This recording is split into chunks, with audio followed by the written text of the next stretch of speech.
All right. Hi, everyone. My name is Naomi Hartle. You can find me on Twitter at Miss Hartle, and I am part of the Phys Ed Summit team. I'm so excited to be here today. This first session, Full Access Physical Education, was awesome, and now I am here with Melanie Levenberg for Teaching Dance for Understanding, which I am super pumped to learn about more. So just a reminder, you will be in the tozzle. If there's any tech issues where we kind of cut out for some reason, just stay in the tozzle. We'll put up a new link and we'll be ready to go. But I'm gonna introduce Melanie, and then I'm gonna stop talking because it's not about me. We want to learn more about teaching dance for understanding. So Melanie Levenberg is the Chief Play Officer at Play International Inc. and the author of Teaching Dance for Understanding. Applying best practices in positive thinking, personal development, fitness, health, and physical education, she has created various physical literacy programs that inspire kids, teens, and adults to get active as they claim their bubble of awesome and live the 3 rules of play. Be positive, be fun, be yourself. Melanie has worked with leaders in organizations throughout the world to offer innovation in education, fitness, and physical activity in private and non-for-profit sectors. And Amanda Stanec was going to be a part of the session, but it ended up that she is with her girls today at dance, which completely fitting because of the topic that we have today. So we want to give Amanda a shout out as well. And I know she's with us in spirit right now. But all right, Melanie, I'm going to meet myself. It's all on you. Awesome.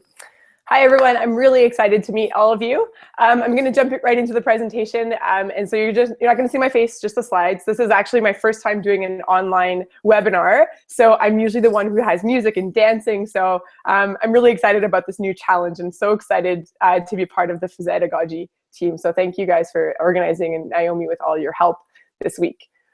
So let me go see.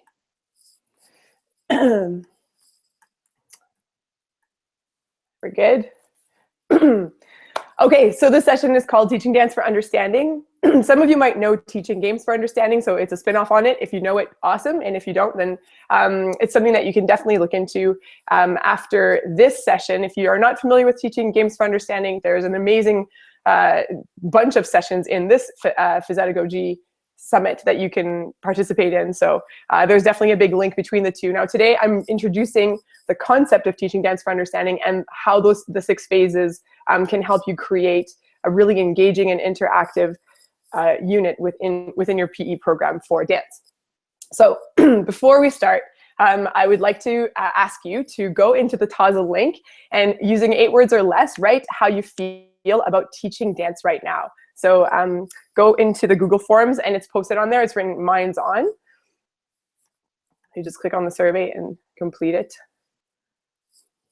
How do you feel about teaching dance? So it should look like this.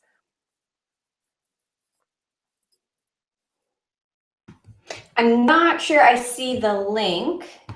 Do you want to share it with me in our chat on the side here, and I can put it in for folks to click on? Sure. Okay, let me pull up my forms here.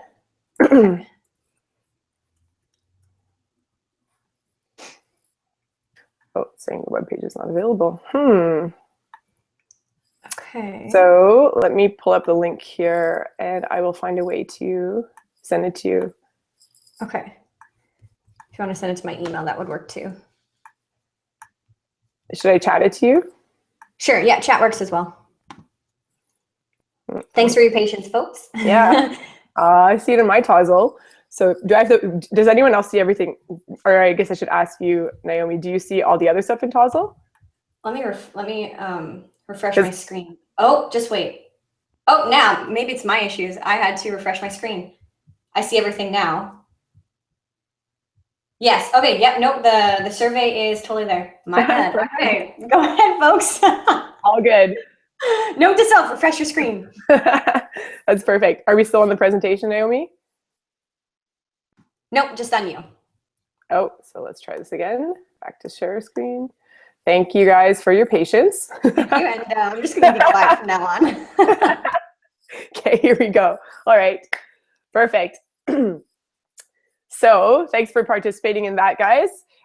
So just a little bit about myself. Sorry, I'm going to introduce you one more time. No worries. It says you need permission. This form can only be viewed by users in the owner's organization. You know what? How about we just do it in the Tozzle chat? Let's just pop something in the Tozzle chat. Done.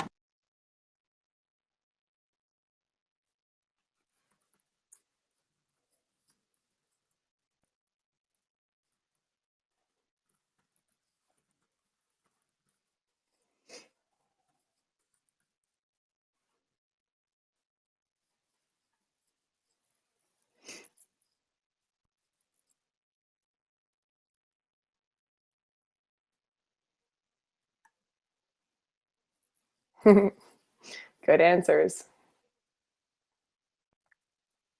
So we have some things like, for the people who might not be able to be viewing this, I don't know if you guys can see it. Some people, I love it. I love it, but I want students to love it. I don't know anything. I'm nervous.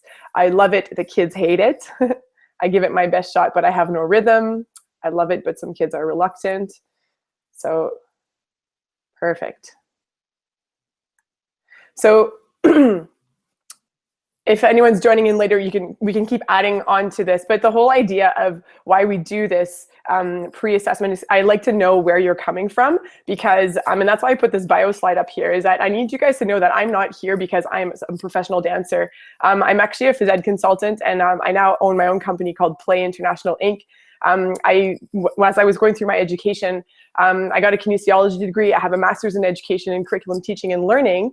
And now I'm now the author of Teaching Dance for Understanding, but it's actually a very interesting path because, you see, I was born in a very small town in Northern Ontario in Canada. And the town is called Kapuskasing. If you Google map it, it looks something like this. And in that town, there were actually very limited opportunities for me to do dance. So there was no dance studios. It wasn't an option for me when I was growing up. So as I liked dancing, I liked moving to music, but there was no way for me to have any training. So my physical literacy journey involved a lot of playing outdoors, a lot of swinging on trees, a lot of playing in the snow, and a lot of sports. So basketball, volleyball, but I never had an opportunity to consider myself a dancer. So this is pretty much what my childhood looked like, swinging on trees. So then when I went to university, one of the first things that I did is that I participated in a dance class. I went to a dance studio and I took a ultimate super ultra beginner dance class, and I really didn't enjoy it. I was really shocked by the fact that most of the class, there was no music playing, and the teacher was just teaching movements, and we had to learn the movements and repeat the movements. And then once we had learned a sequence, the music would get turned on. We would have like 1 opportunity, 2 opportunities to practice it, then the music would stop again. And I just didn't enjoy it. So, and at that time when I was about 19 years old, I said, you know what, I guess I'm just not a dancer. So that was it. So I continued on my journey to just like basically play sports. And I took fitness, I became a fitness instructor, but I avoided choreography at all costs. It actually really intimidated me. So then when I became a phys ed teacher and I started teaching students, dance came up as one of the units that I had to teach, and I was very nervous about it. I didn't feel like I had the technique or the skills to be able to teach. So what do? I do what all phys ed teachers do, and we would get online.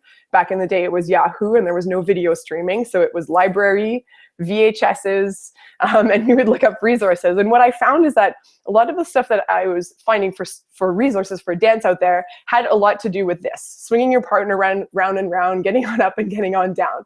A lot of country line dances, a lot of folk dances, and most of the resources and what our curriculum that was available out there had to do with teaching students about these things. Now, I'm not saying that it's bad. I'm just saying that it felt strange to me at the time in the 2000s that I had to teach my students about folk and country line dancing when they were quite urban students, and they liked popular music, they liked hip hop, they liked R&B, and there was nothing for me to make the link between what they enjoy and what they are in teaching dance. At the same time, I was also finding a lot of resources that had to do with this creative movement stuff. And I just felt like I needed to pull out my black unitard and feel like I had to show up the first day of class with this idea of like free-form movement, something like contemporary and lyrical, which I felt ultra uncomfortable like I could do. So I just felt like there had to be a better way. There had to be something different and a better way of teaching. So what I did, when you look at the traditional dance education model, you put it all together and this is what you find.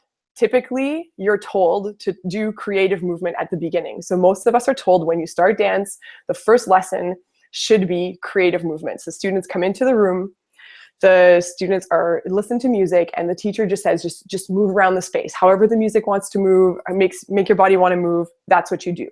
There's even some guided free-form movement where the students lay on the ground and they close their eyes and they just move their arm or they just move their leg. And I just found that this was something that I didn't feel like my students were going to respond positively to it. But nevertheless, that's what I was being told to do. So constructing my units based on this. And then the next phase is teaching the students something about dance. So that's a blank line teach them something about dance. So that something can be the historical background. It can be teach them some moves about dance, teach them a cultural link to dance, things like that. The next thing that all the resources tell us to do is then we teach the students a dance routine. And like I said before, those routines typically were folk country. And then I said, well, where's the fun dances? You know, so there was a little bit out there, but it wasn't a lot. And then finally, once the students have done all these 3 phases, we get the students to create their own dance routines. And that's kind of the traditional education, dance education model that existed out there. But there was this part that said, teach students a dance routine. Now, that's the part that I was really freaked out about. As much as I taught fitness classes, and I felt very comfortable teaching students sports skills, when it came to the thought about me teaching a dance to my students, I was extremely nervous and I felt very incompetent. And I had to look at, like, why did I feel that way? Well, I felt that way because I had all of these rules about dance in my mind. And the same rules that I was intimidated by very likely were intimidating my students. So what are some of the rules that we follow in dance? The first one is that everyone stands in lines. So all of our students are put in front of us and they stand in lines. Okay, that's fine.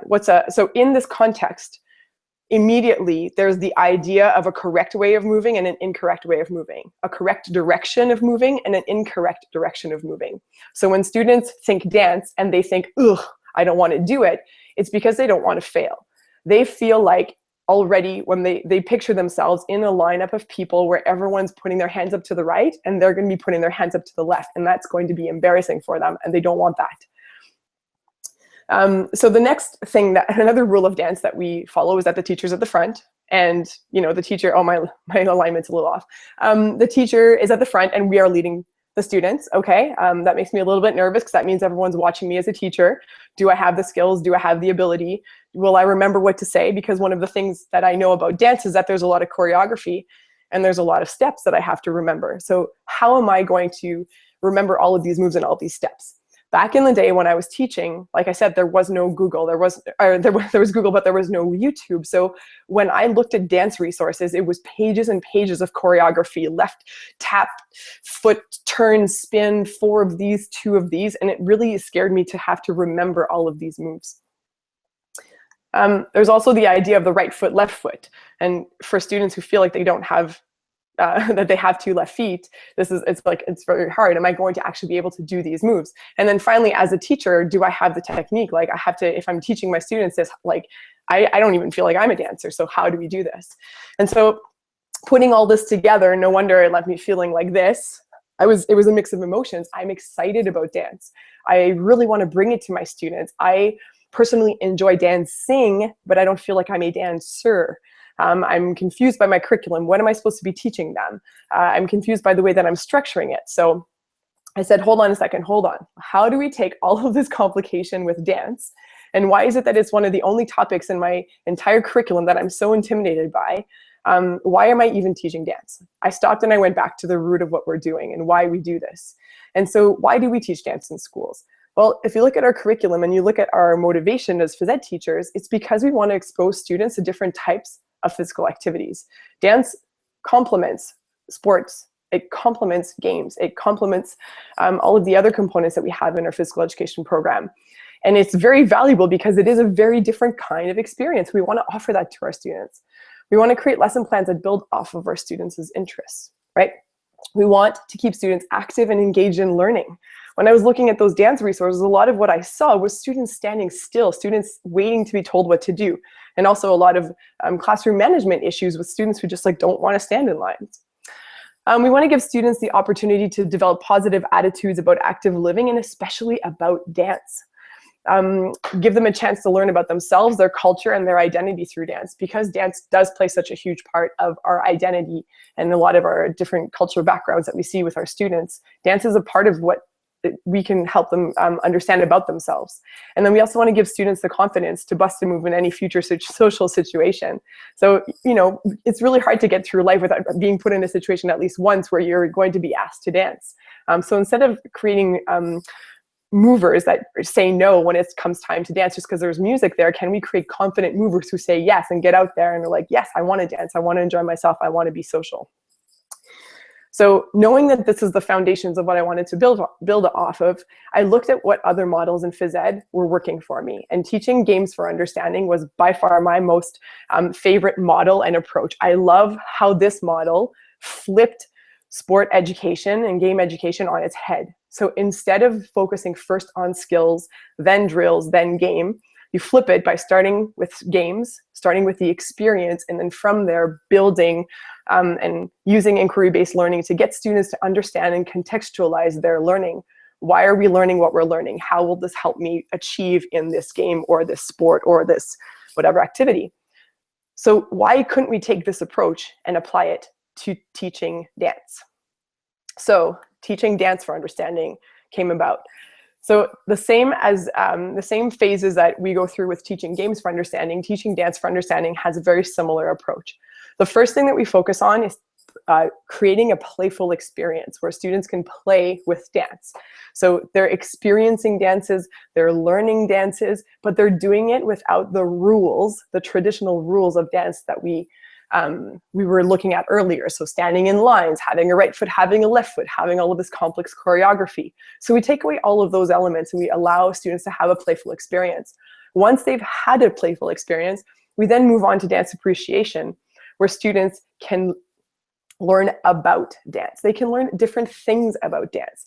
They can analyze and assess and learn about dance through different lenses. And one of my favorite lenses when I work in a phys ed context is I like to have the students assess and learn dances through the lens of physical literacy, or even more specifically through fundamental movement skills. And I'll talk a little bit about each phase and go through the details about that a little later on. But if I'm doing dance in PE, I'm having students learn about dance as they're also developing fundamental movement skills. The third phase, before we do creative exploration, is developing connections. And this is where you take a moment to allow students to learn how to listen to music. So they learn how to connect to music. You're doing activities and giving them the chance to make that connection between the rhythm and what their muscles are doing.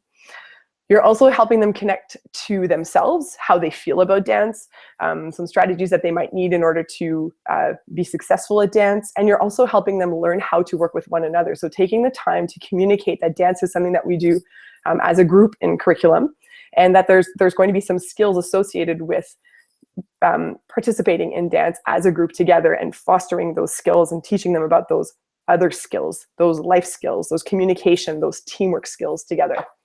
Once the students have gone through those three phases, they're ready for creative exploration. So when we say that we shake things up in the dance education model, we shake up the traditional model by saying, don't start with creative exploration, start with a playful experience. Because once they've had the playful experience, the dance appreciation, they know more about dance, and they've had a chance to develop the connection to music, then they feel more comfortable expressing themselves creatively through movement. The last two phases is skill refinement and dance performance. So this model helps students create a dance performance.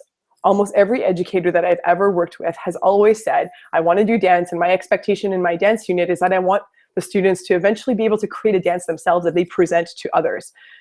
And so that's what this is all about, is how do you allow a process where students can learn the skills and then apply those skills to co-create a dance that demonstrates their understanding of what curriculum expectations you will be assessing. So skill refinement is starting to pull all those pieces together and prepare their dance performance to refine the movements that they need in order to be able to communicate it well. And then finally, doing the full dance performance and having that experience and that pride in what they've created. So let's dive into each phase. The first one is in phase one, you're doing dance as a playful experience. And I want you to ask yourself this question: does my lesson create an experience where students can get playful with dance? All right, what does that even mean? You guys might be sitting there like, what does a playful dance experience even mean? So please go back to TOZL.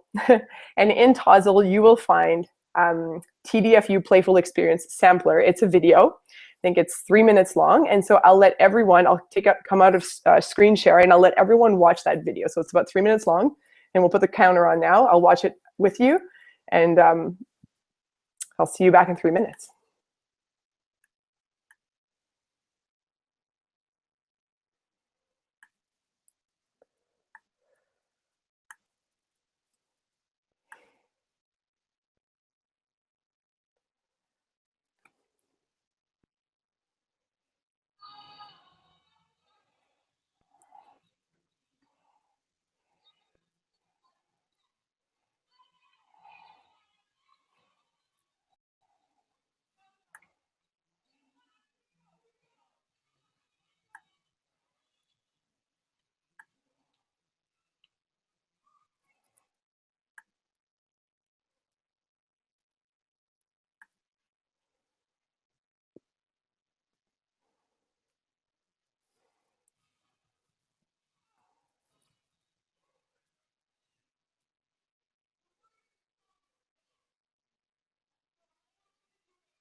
Okay, so we're back.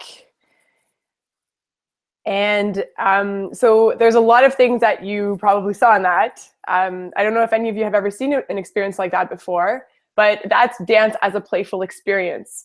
So I'm actually going to pop out really quickly and go into Tozzle. I want to see if any of you noticed something that was really stood out for you. So what are some things that you saw in that experience that popped out and stood out?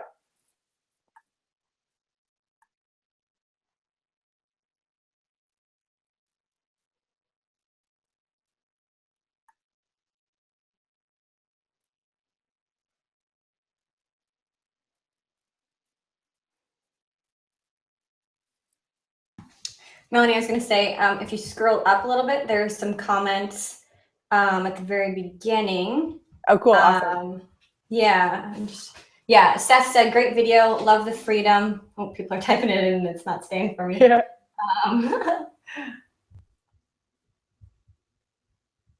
So I'm seeing a lot of free movement around the room, not just set in lines. Amy said lots of participation. Shannon, a lot of those dance moves I feel are not appropriate. Things like hit the quan and dap are not. Okay, you are a really good dancer. Agree with Seth, focus on guided, individualized movement, not structured right or left. Video was awesome, good energy. Basic locomotor incorporated as students were moving about. That's awesome that Michelle, you picked that up. So I'm gonna go back to the presentation and we're gonna talk a little bit about that. So there's like a few key things that did pop that do happen when you do dance as a playful experience. And one of them is that there's massive participation happening in the gym. And when we look at what does participation in dance mean to us, usually we think that students have to be standing in line and everyone is doing the same move. When in fact, that's not what we need. We want the students to be moving their body, and everyone's going to be at a different phase of what learning to connect their body to music looks like. So you'll see some of the boys in some of the songs were saying the words, and they weren't over exaggerating their movements, but you can tell that they were making the connection between the moves and the music. But they were participating. They were at the front. A lot of the boys come to the front when we do this experience, as opposed to staying in the back corners, where typical dance, the traditional dance approach, that's where the boys go. The girls stay at the front, the boys are at the back, and they're very disengaged. For this approach, they're very much at the front, they're involved. So we also looked at locomotor patterns. So moving through the space, how do they move through the space? And also when you're using movements in this phase, don't focus so much on the complex movements, focus on the simple movements, things like fundamental movement skill, like hopping, jumping, running, leaping. Can we use dance to develop those skills? And make the focus about the movement rather than the choreography. So putting the child in the movement and them being active as the first priority, and then the choreography and the moves as a second priority. So in this phase, what we're looking at is setting the mood for play. So how do we do that? You have to take away the rules of dance. You have to take away the technique. You have to take away the choreography, take away the lines. And I'm going to show you a quick little tip on how to do that in a second. I hope that you guys also noticed that there was a mix of styles in there. So it wasn't just Latin, it wasn't just hip hop, it wasn't just one genre of music, club music, it was a mix. So in this, every song has a purpose. It has a purpose in terms of giving them an opportunity to experience different cultures from around the world, but also an opportunity to experience different styles and ways of moving their body. So the tango encourages them to be very strong and chest proud and nose up. And then the silly song Bills by Lunch Money Lewis, which has censored lyrics, allows them to be really silly and loose and also do a move that they know, which is the sprinkler. So it's like having them have these experiences makes them feel really excited and really happy about learning dance. And that's where I want to start. I want my students at the end of my first lesson of dance to be like, I can't wait to do this again. That was so much fun. Can we do this again tomorrow? That's how I know that they're ready to learn dance. Instead of like, oh, the last thing I want to do is develop a positive mindset. One of the things here we have is gold stars if the students can choose the songs. That's something that you can do as a teacher when you feel comfortable and you know that you have a lot of resources. You can give them a list and say, here's the 15 songs you can choose from. Tomorrow we're starting dance. Which songs do you want to do? And then they choose the songs. So aside when I'm not doing teaching dance for understanding, my company, Dance Play, we basically teach recreation providers how to do dance. We develop physical literacy through dance. And so one of the things that we do is we create choreography and we give it out to school teachers, to anyone who comes to our trainings. You basically get access to, like, hundreds of songs that have physical literacy. But one of the key things that people come to our training to learn about is to learn how to allow people to be playful with movement, whether you're teaching in an after-school setting, a recreation center, a YMCA, a Boys and Girls Club, or if you're teaching in schools. How do you create a setting where students feel like they can play? So with Dance Play, we use the 3 rules of play, and that's why everything is spelled with a 3. So everything we do in our classes, we start the same way. We say there are only 3 rules that you have to follow in this class. The first rule is you have to be positive. So instead of saying, I can't do it, I want you to switch it to, I'll try. Or even better, you know what, I can do this. Or level 3 is, you know what, whatever dance moves I am doing, they're awesome. The second rule of play is that we don't want students to have fun. We want them to be fun. So we ask them to be the most fun version of themselves. And you have to be yourself. So that means that everyone is going to learn a dance move, but the way that they do the dance move should look different than anyone else in the room. So when you're not copying the teacher, you're being yourself. So you're asking the students, I want you to show me your move. The more different you look, the better it is. We also have this thing called the bubble of awesome, which has 2 purposes. The first one is that it gives students the confidence to express themselves creatively. So what it does is it's a space all around their body where they get to be the most awesome version of themselves. And we tell them you have to strike a pose to claim your bubble of awesome. And when they strike a pose, the more different they look, the more awesomeness falls out of their body and into their bubble of awesome. And in the class, their job is to fill up their bubble of awesome full of their own dance moves. It is also a good way to help with classroom management when we are using an interactive class style where students are moving through the space. We want to make sure that they stay in their bubble and that they don't bump into one another. So the bubble of awesome is a key component to the program, and teachers, we encourage you guys to use these in your classes. It's a great concept and it's very effective. The students love it. So that's phase 1. I'm going to do question and answer period at the end of this. I'm going to keep going through all the phases. That's where most people have questions. So I keep them written down. And I know Naomi's helping me, so you can pop them in the Tozzle and we can answer questions about that later. Phase 2, dance appreciation. So your question to yourself here is, what knowledge and which skills can my students learn through dance? This is the part of your curriculum, like unit planning, that I call the lesson. This is what are you going to be teaching them during this lesson. And so here, what you want to focus on is students can discover a mix of music styles. So you can choose, like, hey, everyone, we're going to look at hip hop music and we're going to learn a variety of fundamental movement skills through hip hop music. Or you can switch it and do a comparison, like, let's look at the difference between hip hop music and African music. Hip hop dance and African dance. And so then you do an analysis of the 2 different styles of dance. How are people moving in each genre of music? What are some movement patterns that you would see in that? What are some of the names of the moves in hip hop? And what are some of the names of the moves in African? And then they do both and they compare how similar they are, how different they are. You can explore a dance genre in depth. I've already talked about that. This is also where you can give students a historical background about why certain movements are the way that they are. So in African dance, like, why are the movements very low to the ground with the knees bent? Because they were very connected to the earth. In hip hop dancing, there's a lot of, like, very sharp movements and it's very, like, high and you're very proud. So hip hop is all about showing someone else how you're confident with your style and you know who you are. So it's all about confidence. So the movements are associated with that. And having students understand where each genre of dance has come from will help them understand why they're moving the way that they're moving.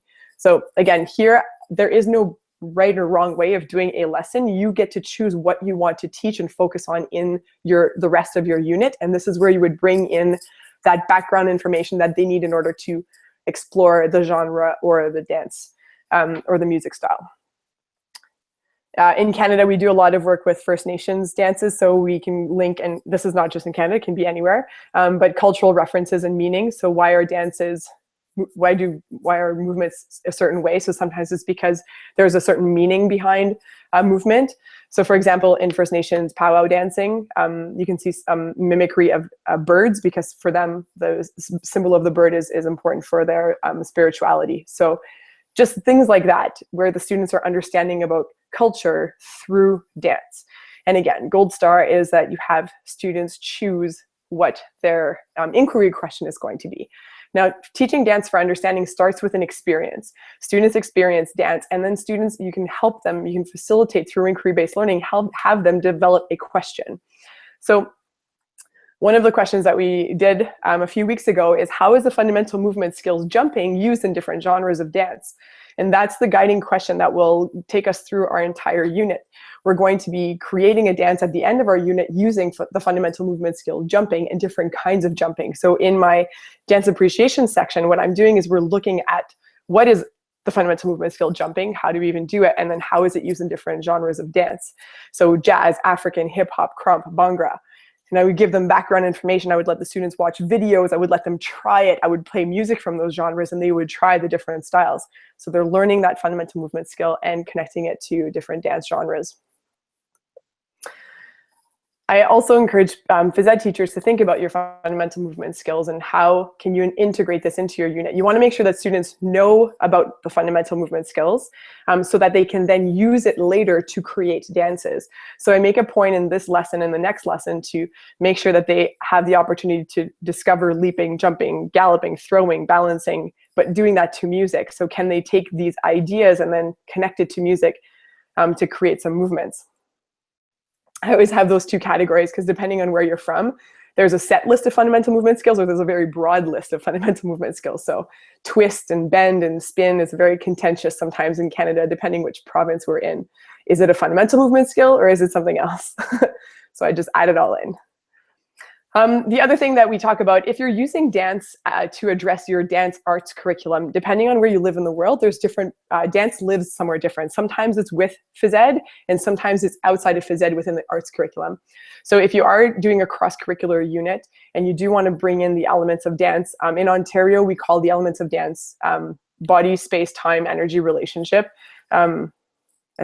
Body, space, time, energy relationship.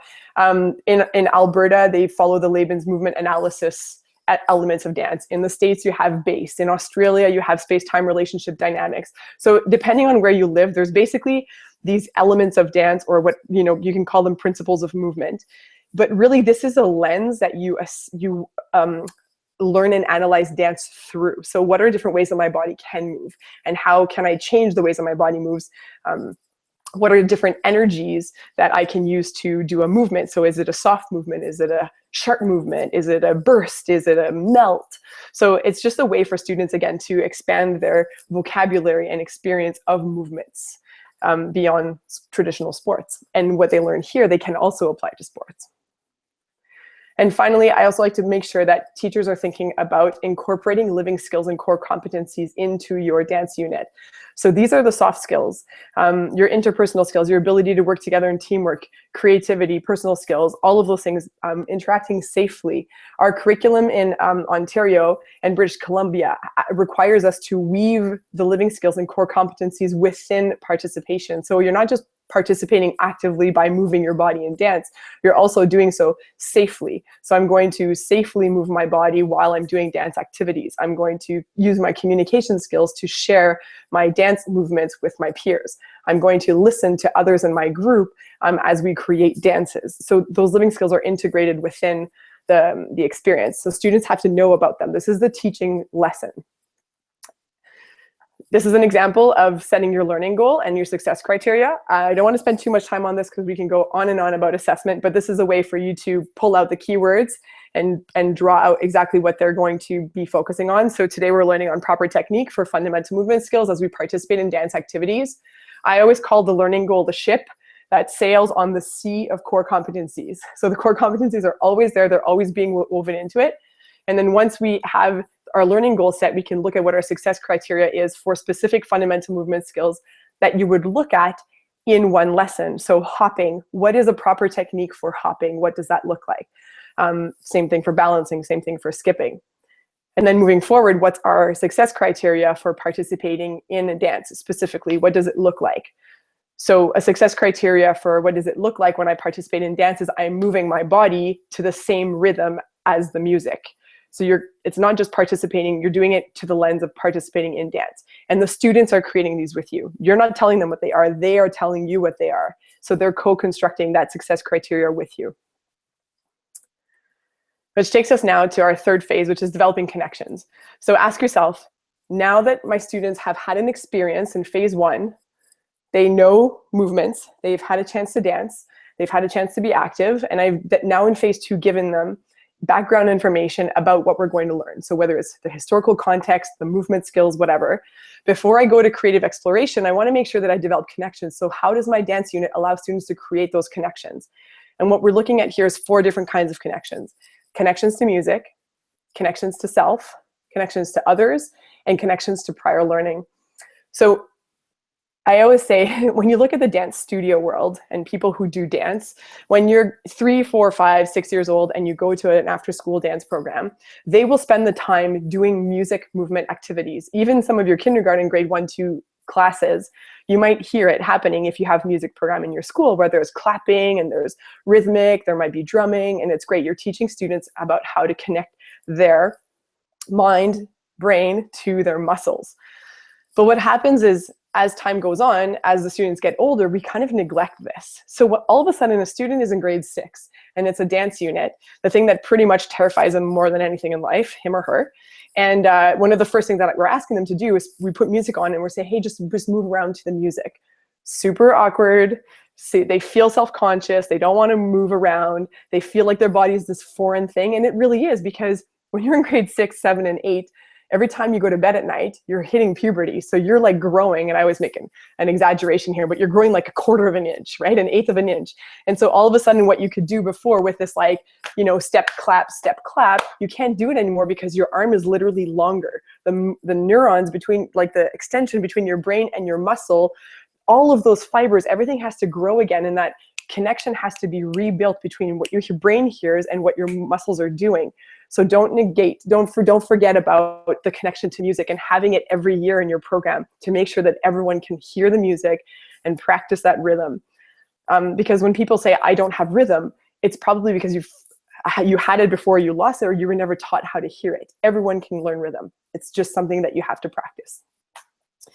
There's also connection to self. So in this phase, can the students create stories that they could then apply to dance? How do they feel about dance? Do they have any other personal experiences that they've had with dance in the past?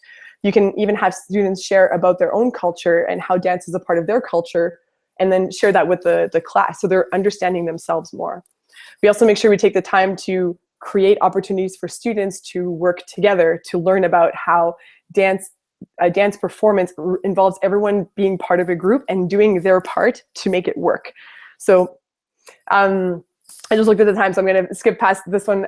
So connections to learning, making sure that whatever you're doing, you're bringing it back to the learning. So you can, what do they know? What are some cross-curricular learnings that you can do? And can you integrate technology as a tool as you're doing this? So I'm going to skip the video, but it's on there if you want. You can watch the video on Tozzle for one activity. It's called the Stomp Clap Combo. You teach it to your students. And it's a really fun way to address connection to music, connection to others, and connection to self. Perfect. So what have we been doing in the last 3 phases? We're building the ABCs. When it comes to literature, if you think about a student who has only been taught how to understand the concept of the letter A, B, and C, and then we ask that students, can you please write a paragraph about how you feel about a topic? That's essentially what we're doing when we start our dance units and saying, hey everyone, we're going to do dance. Can you please start moving your body to the music and create movements? Creative exploration is a complex skill. We assume that the students know how to move their body, that they know how to hear the music, that they can understand the music that's being played, and then have the confidence to even express themselves. They don't know any of those things. So when we start our dance units with creative movement, no matter how great of a teacher you are, you're standing at the front being like, you can't get it wrong, just do it, it doesn't work. So TDfU allows students to develop the positive attitude through the first phase, an understanding and a background through the second phase, and then that connection in the third phase, the ABCs, before you do creative movement. And so creative expression, this is nothing new. I'm not saying, hey, this is mind-blowing and this is amazing. This is what we're already doing, but we're flipping it. We're doing it later in our unit. Can my students apply their knowledge, skills, and experiences to confidently create movements now that they have the ABCs, now that they have movement vocabulary? So now they have a sprinkler. They know how to do the sprinkler. They know how to do a hop. They understand that hip hop music is, confident movement, or they understand that African music is low to the ground. They can identify African music and hip hop music. They know how they feel about dance. They feel confident. They can hear the music and they can connect to it. So now they're exploring movement while being guided by music. The teacher, what you can do is connect ideas or emotions with music. And in this phase, make sure that you're using a very big mix of different genres. So we do dubstep, we do heavy metal, we do classical, we do jazz music, we do pop music, we do everything, so that students are literally creating movements from an idea to different genres of music. And so one of the things that you can do is take different energies. So what we have here is the element of dance energy and words that fit within the energy. And I could take each one of those words and make them into a station. So I would have wave in one corner, bounce, shake, et cetera, and the students would go to that station while there's music playing, and they would have to create a movement that it represents that energy, like wave, but they would have to do it to the style of the music. So it might be, how do I wave when it's hard metal? And then when you change the music to African, how do you wave when there's African music that plays? And so they're experiencing those kinds of connections. They're starting to create their own moves. You're not telling them how to wave. They're doing it themselves, but they're doing it from a different place and different context. The fifth phase is skill refinement. So now that the students have created movements from a place of confidence, you're going to ask them to create a movement for a purpose. And that purpose is the sixth phase, a co-created dance unit. So can my students apply the living skills as they refine their movements and work together to prepare a final dance sequence? In this phase, what we're doing is that you have to help the students identify the elements of dance that are required for your performance. You can also use here fundamental movement skills. So you might tell the groups of students, group one, you guys are going to practice, you are going to be using in your dance the element of burst. And I also want to see the fundamental movement skill skip. Group two, you're going to do the fundamental movement skill hop, and you're going to use the body shape asymmetrical. So they know what those things are, and they have two success criteria. They have two things that they have to do, and then they get to create their dance that shows you their understanding of these concepts, which is exactly what our curriculum asks us to do. Can the students apply the concepts that they know about these elements to create a dance? Once the dances have been created, there's that analysis and critique of their movement. So there is this idea of like refined movements. Like, yes, dancing is not just free dancing. Dance is an art form. We want the students to learn the discipline that it takes to refine the movements, but you're doing it later rather than at the beginning. And so here, students, what you can do is use video feedback, film the students and say, hey, everyone, if we're trying to show melt, does this dance really show melting? Or what's a better way that I can improve my way of communicating melt?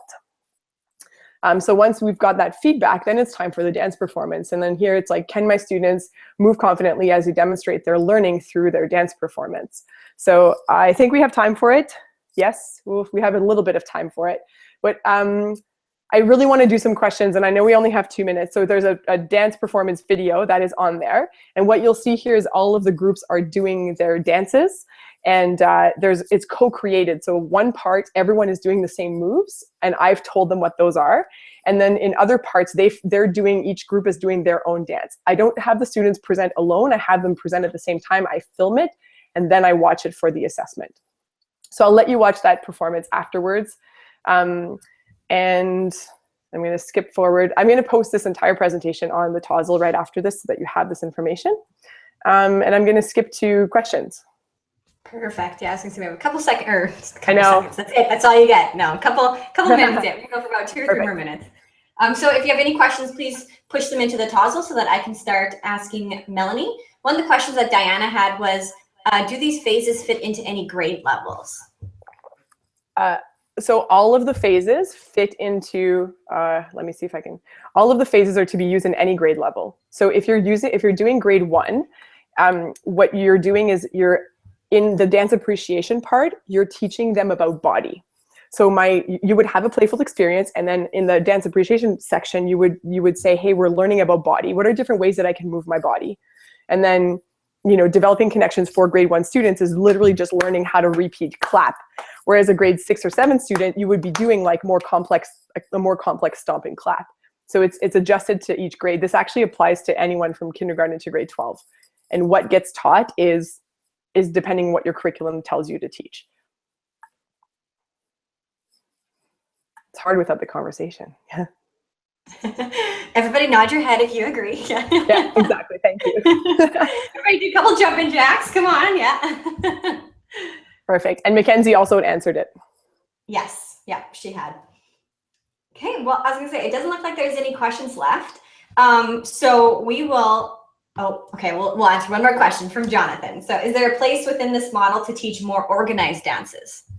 Yes, absolutely. So you can teach the organized dances in the playful experience. So in my class, we did the whip and nae nae. So it's just that I don't start with everyone get in lines and do it. The start of my class is actually much more freestyle, and it moves through the space. And then we add in that element of you can teach them those dances. You can also bring it into the skill refinement. You can say, hey, everyone, we're going to do the whip and nae nae. In the chorus, this is what everyone's going to do, the organized dance. But then I want you to create one movement that we're going to do that's different, and each group creates their own movement within the verse. So if you want to do it that way, you can. It doesn't have to be like all teacher taught, all student taught. You can co-create it. But there's nothing wrong with having an all teacher taught dance, but do it later once they're excited about it, not at the beginning. Don't start with like here's how you do it, and this is exactly how you have to do it. Right. I love that. All right. Well, thank you very much.